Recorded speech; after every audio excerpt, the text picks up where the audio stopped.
Beaucoup de personnes utilisent certains versets du Coran pour dire que c'est une religion de violence et je vais vous prouver par A plus B avec le Coran et des contextes historiques que c'est faux.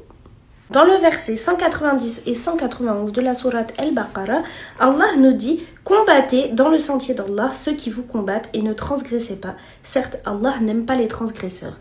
Et aidez-les, où que vous les rencontriez, et chassez-les d'où ils vous ont chassés. L'association est plus grave que le meurtre, mais ne les combattez pas près de la mosquée sacrée avant qu'ils ne vous y aient combattu. S'ils vous y combattent, tuez-les.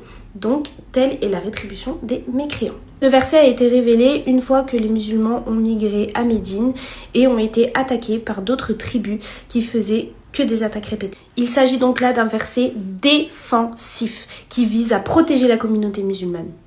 Et il ne s'agit pas d'attaquer simplement quelqu'un qui n'est pas musulman. L'expression dans ce verset « ceux qui vous combattent » fait référence à ceux qui ont violé le traité de paix qui était entre les musulmans et les mécréants et qui se sont attaqués aux musulmans sans raison valable.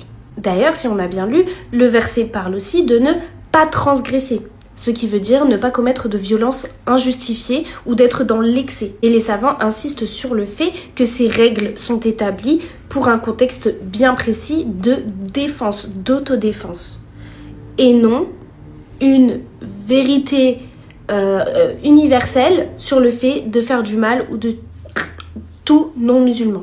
Souvent, ce verset est utilisé hors contexte pour faire du tort à l'islam et faire croire que c'est une religion de violence. Mais quand on regarde le Coran, on voit bien qu'il insiste bien plus sur la paix, la justice et l'entente entre tous. Je vais vous prouver maintenant avec des versets que l'islam prône bien plus la paix que la violence. La sourate Al-Muntahama, verset 8, Allah nous dit « Allah ne vous défend pas d'être bienfaisant et équitable envers ceux qui ne vous ont pas combattu pour la religion et ne vous ont pas chassé de vos demeures, car Allah aime les équitables. » On peut donc être juste et bienveillant envers les non-musulmans à partir du moment où ils ne nous attaquent pas et ne nous font pas de mal. Et ici, ça illustre bien la possibilité d'une vie ensemble, équitable et juste. Dans la sourate An-Nahl, verset 125, Allah dit « Par la sagesse et la bonne exhortation, appelle les gens au sentier de ton Seigneur et discute avec eux de la meilleure façon,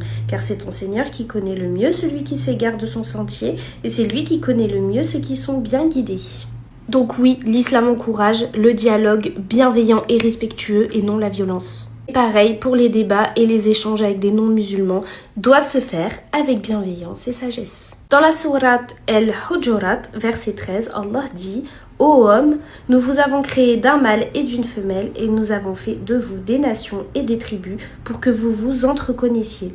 Le plus noble d'entre vous auprès d'Allah est le plus pieux. Allah est certes omniscient et grand connaisseur. » Donc la diversité n'est pas quelque chose de négatif, mais plutôt positif pour chercher la connaissance et le respect mutuel. Donc on voit bien qu'Allah prône la coexistence et l'ouverture aux autres plus que la violence. Dans la sourate Al-Ma'ida, verset 8, Allah dit « Ô les croyants, soyez stricts dans vos devoirs envers Allah et soyez des témoins équitables. Et que la haine pour un peuple ne vous incite pas à être injuste. Pratiquez l'équité, cela est plus proche de la piété. Et craignez Allah, car Allah est certes parfaitement connaisseur de ce que vous faites. » Donc ici, on voit que même si quelqu'un est injuste envers nous, on ne doit pas lui rendre la justice par l'oppression ou la méchanceté.